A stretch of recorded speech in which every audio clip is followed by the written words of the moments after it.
37 হিজরির পর থেকে 4টি ফিরকার জন্ম হয়, একটি খারেজি, রাফেজি, মুতাজিলা, শিয়া। আল্লাহ নবী সাল্লাল্লাহু আলাইহি সাল্লাম বাইতুল মালের মাল বন্টন করছেন, এমন সময় একজন ব্যক্তি এসে বলছে, ইউদিল ইয়া রাসূলুল্লাহ, আল্লাহ নবী আপনি ন্যায় বিচার করুন। লোকটি বলে চলে গেল। আল্লাহ নবী বলছেন, উকতুল হাযার রাজুল। আল্লাহ নবী বলছে সাহাবীদেরকে, আবু বকর যাও ওকে হত্যা করে এসো। আল্লাহ নবী আবু বকরকে গিয়ে দেখছেন ওই লোকটা হচ্ছে সালাত আদায় করছে, হত্যা করতে পারলেন না, চলে আসলো।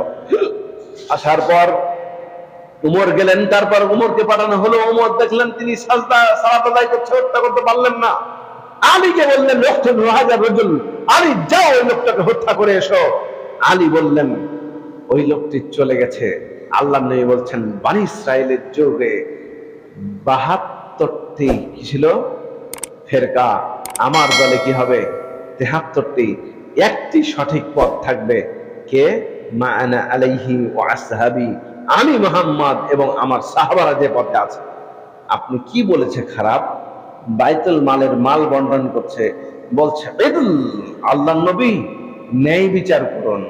আল্লাহ নবী বলছেন পৃথিবীর বুকে যদি আমি ন্যায় বিচারক না হই, আর কোন ব্যক্তি পৃথিবীতে ন্যায় বিচারক হতে পারে